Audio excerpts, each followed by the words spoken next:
Assalamualaikum warahmatullahi wabarakatuh. Di sini saya akan menyampaikan judul kritik saya yaitu Kebebasan yang Terasing, Kajian Eksistensialisme Jean-Paul Sartre dalam antologi cerpen Coret-coret di Toilet karya Eka Kurniawan. Di sini saya mengambil 3 judul cerpen sebagai objek kajian, yaitu cerpen berjudul Peter Pan, Dongeng Sebelum Bercinta, dan Teman Kencan. Nah, di era modern, banyak sekali orang yang hidup di dalam kebebasan yang tampak luas, tetapi pada saat yang bersamaan ia juga merasa kosong, bingung, dan kehilangan arah. Khususnya generasi muda yang seringkali menghadapi tekanan untuk menentukan masa depan, memilih identitasnya, dan membangun relasi sosial di tengah dunia yang serba cepat dan juga tidak pasti. Media sosial, tuntutan keluarga, serta sistem sosial seringkali membuat individu itu merasa harus menjadi sesuatu tanpa benar-benar memahami apa yang sebenarnya mereka inginkan. Nah, fenomena seperti kegagalan hubungan, pencarian jati diri, keterasingan di dalam keramaian, hingga gerakan sosial yang tidak selalu jelas arah dan tujuannya, menunjukkan bahwa manusia modern itu seringkali berada di dalam situasi yang eksistensial, yang artinya mereka itu bebas, tetapi sekaligus terjebak di dalam kebebasan itu sendiri. Nah, kondisi inilah yang membuat banyak orang itu mengalami kegelisahan batin, merasa hidupnya tidak memiliki makna yang pasti, dan terus mencari identitas yang stabil di tengah perubahan dunia yang pesat. Nah, seperti yang saya katakan sebelumnya, di sini saya mengambil 3 judul cerpen sebagai objek kajian atau objek analisis, di mana ketiga cerpen tersebut menggambarkan manusia di dalam situasi hidup yang penuh konflik batin, sosial, dan juga eksistensial. Pertama, cerpen berjudul Peter Pan. Nah, cerpen ini bercerita tentang seorang mahasiswa yang dijuluki sebagai Peter Pan karena dia itu dianggap tidak pernah benar-benar dewasa. Ia digambarkan sebagai sosok yang penuh ide, kritis, dan sangat terobsesi pada perubahan sosial politik. Peter Pan di sini adalah seorang pencuri buku yang percaya bahwa tindakannya itu termasuk bentuk protes terhadap sistem yang tidak menghargai ilmu pengetahuan. Nah, dari kebiasaannya mencuri buku, ia itu kemudian berkembang menjadi figur yang membangun kelompok kecil yang ia sebut sebagai calon pasukan gerilya. Peter Pan melakukan demonstrasi, menyebarkan pamflet politik, hingga mengumpulkan pengikut dari berbagai latar belakang. Namun, perjuangannya itu tidak berjalan mulus karena kelompoknya itu tidak solid. Gerakannya tidak mendapat dukungan dari halayak ramai, dan pada akhirnya Peter Pan di sini menjadi buronan hingga menghilang tanpa jejak. Yang tersisa hanyalah legenda tentang dirinya yang terus dikenang oleh orang-orang, terutama oleh tokoh Tuan Putri yaitu kekasih Peter Pan. Nah, cerpen ini tentunya memiliki kelebihan di dalam menggambarkan dunia politik, idealisme, dan juga kegagalan gerakan sosial dengan cara yang simbolik dan juga satir. Nah, tokoh Peter Pan di sini dibuat kompleks, tidak hitam, tidak juga putih, sehingga menarik untuk dianalisis. Namun, kekurangannya cerita ini tuh cukup padat dengan simbol, metafora, dan peristiwa yang cukup melompat-lompat sehingga membutuhkan pemahaman yang ekstra oleh pembaca untuk menangkap pesan utama dari cerita tersebut. Cerpen yang kedua berjudul Dongeng Sebelum Bercinta, yang mengisahkan kehidupan Alamanda yang baru saja menikah dengan sepupunya sendiri dalam sebuah perjodohan yang sudah direncanakan sejak kecil oleh keluarga mereka berdua. Alamanda di sini sebenarnya tidak mencintai suaminya, meskipun ia mengakui bahwa laki-laki tersebut itu baik, mapan, dan juga tampan. Namun, pernikahan tersebut terasa seperti sesuatu yang dipaksakan oleh tradisi keluarga dan bukan hasil dari pilihan bebas dirinya. Nah, di Di malam pertama pernikahan mereka, Alamanda ini meminta sesuatu yang tidak biasa. Ia ingin mendongeng terlebih dahulu sebelum melakukan hubungan suami istri. Dongeng yang ia bacakan adalah Alice Adventures in Wonderland, tetapi ia itu tidak pernah benar-benar menyelesaikannya. Jadi setiap malam itu ceritanya hanya bersambung saja. Nah, dongeng itu menjadi alasan Alamanda untuk menunda, menghindar sekaligus sebagai bentuk perlawanan halus terhadap tekanan pernikahan yang tidak ia kehendaki. Nah, hubungan mereka tidak berjalan harmonis karena ada jarak emosional yang cukup besar, dan Alamanda itu lebih banyak hidup di dalam dunia pikirannya sendiri. Nah, tentunya cerpen ini memiliki kelebihan yang terletak pada simbol dongeng sebagai metafora hubungan antara manusia dan penundaan realitas. Nah, penulis juga berhasil menampilkan konflik batin perempuan di dalam sistem sosial patriarkal. Sedangkan kekurangan dari cerpen ini terletak pada alur cerita yang sering bergeser antara masa lalu dan masa kini, sehingga bisa membuat pembaca itu sedikit kehilangan fokus pada inti konflik dalam cerita tersebut. Cerpen yang ketiga berjudul Teman Kencan. Cerpen ini menceritakan tokoh aku yang sedang mengalami kehancuran hubungan cinta setelah ditinggalkan oleh kekasihnya. Tokoh aku di sini merasa hidupnya kosong dan tidak memiliki arah setelah perjuangan yang ia lakukan sebelumnya dalam kehidupan sosial dan politik yang kini tidak lagi bermakna baginya. Nah, di dalam kondisi kesepian itu, ia mencoba mengisi malam minggunya dengan mencari seorang teman kencan baru. Ia mencoba menghubungi beberapa perempuan melalui telepon, seperti Nurul, Sofia, dan akhirnya mantan kekasihnya yaitu Ayu. Namun, setiap usaha yang ia lakukan itu selalu berujung pada kegagalan, penolakan, dan situasi yang tidak sesuai dengan harapannya. Pada akhirnya, ia justru kembali menghadapi kenyataan bahwa ternyata si mantannya telah menikah, bahkan sedang hamil. Jadi, cerpen ini ditutup dengan perasaan hampa si tokoh aku dan kesadaran bahwa hidup itu tidak selalu memberikan kesempatan kedua. Kelebihan cerpen ini tentunya terletak pada gaya penceritaannya yang sederhana, realistis, dan juga dekat dengan pengalaman sehari-hari tentang kesepian dan cinta. Jadi pembaca itu mudah merasakan emosi si tokoh utama, yaitu tokoh aku.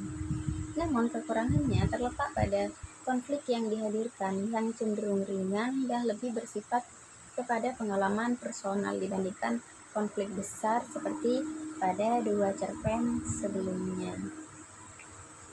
Nah, tentunya cerpen-cerpen tadi menarik nih untuk kita analisis dari kacamata eksistensialisme.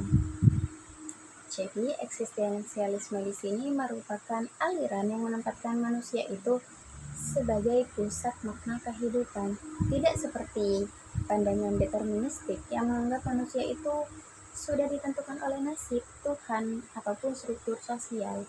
Nah, eksistensialisme ini justru kebalikannya, di mana aliran ini menegaskan bahwa manusia itu sepenuhnya bertanggung jawab atas dirinya sendiri.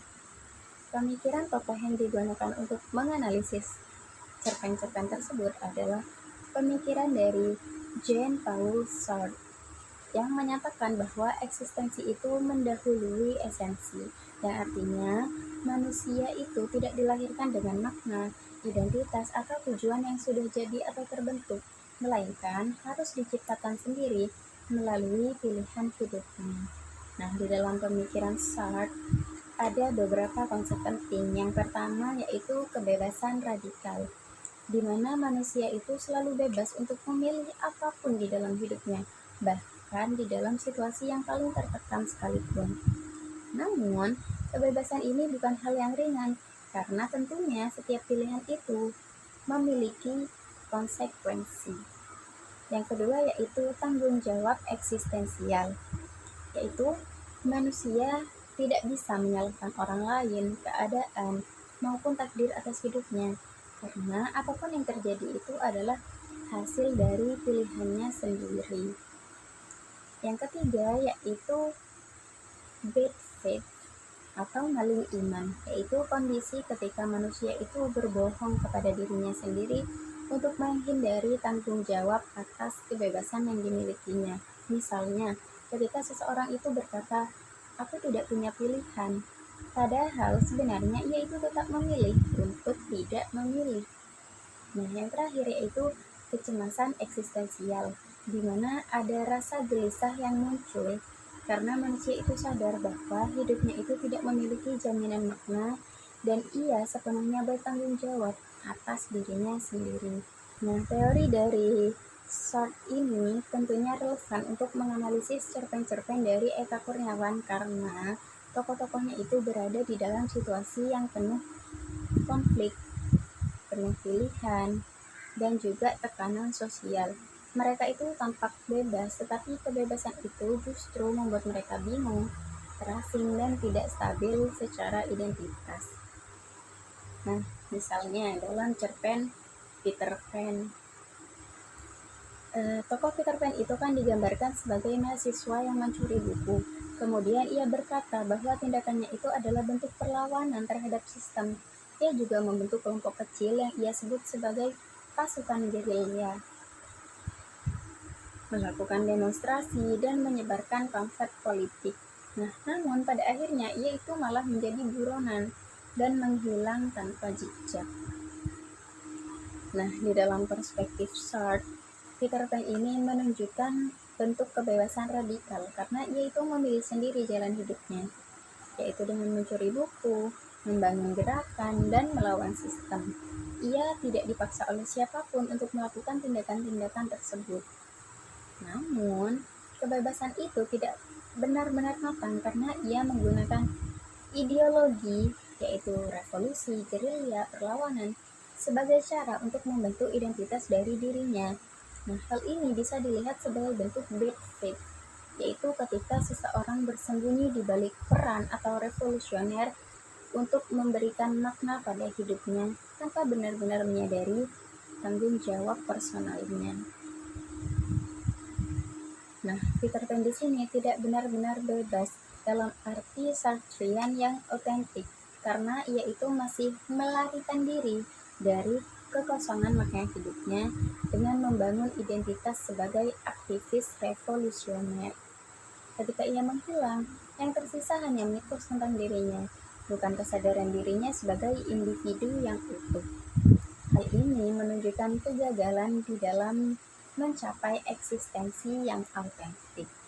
Selanjutnya, di dalam cerpen Dongeng Sebelum Bercinta, Alamanda di sini menunda hubungan dengan suaminya di malam pertama pernikahan dengan alasan ingin menyelesaikan dongeng Alice's Adventures in Wonderland. Nah, ia itu terus menunda, bahkan ketika suaminya sudah mulai tidak sabar.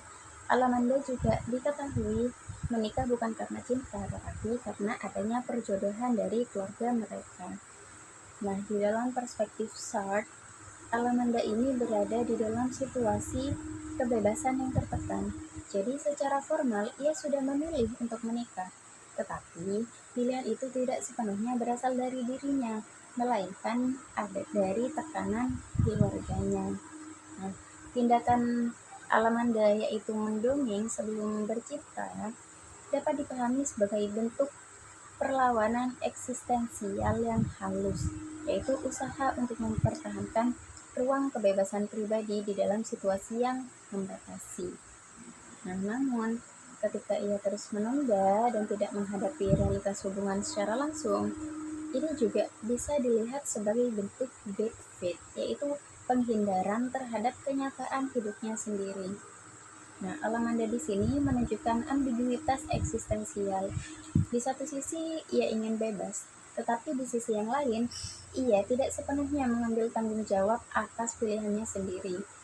Dongeng di sini menjadi simbol pelarian dari realitas, bukan sepenuhnya bentuk kebebasan yang otentik. Yang ketiga yaitu cerpen berjudul Teman Kencan, di mana tokoh aku di sini mencoba menghubungi beberapa perempuan untuk kencan setelah merasa kesepian. Ia gagal berkali-kali, mengalami penolakan hingga akhirnya mengetahui bahwa mantan kekasihnya sudah menikah dan hamil. Nah, tokoh aku di sini mencerminkan manusia di dalam kondisi kecemasan eksistensial. Ia itu sadar bahwa hidupnya kosong setelah kehilangan hubungan cinta, sehingga ia itu mencoba mengisi kekosongan itu dengan mencari relasi yang baru. Namun, setiap usaha yang ia lakukan tidak memberikan hasil yang bermakna. Nah, hal ini menunjukkan bahwa ia belum menemukan makna otentik dari dirinya sendiri, sehingga tokoh aku di sini masih bergantung pada orang lain untuk memberikan arti pada hidupnya sendiri. Di dalam perspektif Sartre, hal ini juga bisa dilihat sebagai bentuk ketergantungan eksistensial pada the other atau orang lain, yaitu ketika seseorang di sini mendefinisikan dirinya melalui hubungan sosial, bukan melalui kesadaran atas dirinya sendiri. Tokoh aku di sini tidak mengalami kebebasan yang matang karena ia itu belum mampu berdiri sebagai subjek yang memberi makna kepada hidupnya sendiri. Ia masih terjebak di dalam pencarian validasi dari orang lain, sehingga kebebasannya ini justru menghasilkan kekosongan dan kegelisahan. Ketiga cerpen tersebut menunjukkan pola yang sama, yaitu di mana manusia itu tampak bebas tetapi sebenarnya mengalami krisis makna. Melalui perspektif dari Sartre ini, dapat kita simpulkan bahwa kebebasan dalam cerpen-cerpen tersebut bukanlah kebebasan yang stabil, melainkan kebebasan yang menimbulkan kecemasan, konflik batin, dan pencarian identitas yang belum selesai. Nah, ketiga cerpen tersebut mengandung ideologi yang kuat mengenai kritik terhadap kehidupan modern. Jadi, Eka Kurniawan sebagai penulis menampilkan manusia sebagai makhluk yang berada di dalam konflik antara kebebasan individu dan juga tekanan sosial. Ideologi yang muncul bukan hanya tentang politik atau cinta, tetapi tentang pencarian makna hidup di dalam dunia yang tidak pasti. Dalam Peter Pan, ideologi revolusi dan kritik terhadap kekuasaan menunjukkan bahwa sistem sosial itu seringkali tidak memberikan ruang kebebasan yang sejati. Dalam cerpen Dongeng Sebelum Bercinta, ideologi patriarki dan perjodohan dikritik melalui tokoh Alamanda yang ingin menentukan hidupnya sendiri. Sementara dalam cerpen Teman Kencan, ideologi yang muncul adalah kritik terhadap hubungan modern yang rapuh, di mana manusia itu mudah merasa kesepian meskipun hidup di tengah banyak orang. Nah, berdasarkan analisis tadi, ketiga cerpen dalam antologi Coret-coret di Toilet karya Eka Kurniawan menunjukkan gambaran manusia modern yang sedang berhadapan dengan kebebasan, pilihan, dan tanggung jawab hidupnya sendiri. Nah, melalui perspektif eksistensialisme Jean-Paul Sartre, tokoh-tokoh dalam cerpen tersebut dapat dipahami sebagai individu yang bebas tetapi juga mengalami kecemasan, keterasingan, dan pencarian makna yang tidak pernah selesai. Nah, penulis berhasil menggambarkan bahwa kebebasan itu tidak selalu membawa kebahagiaan, tetapi justru menjadi sumber dari kegelisahan eksistensial.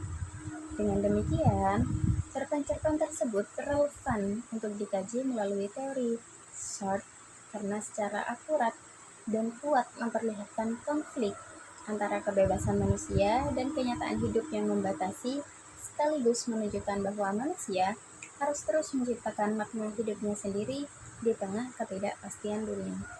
Mungkin hanya itu yang dapat saya sampaikan, kurang lebihnya mohon maaf. Wassalamualaikum warahmatullahi wabarakatuh.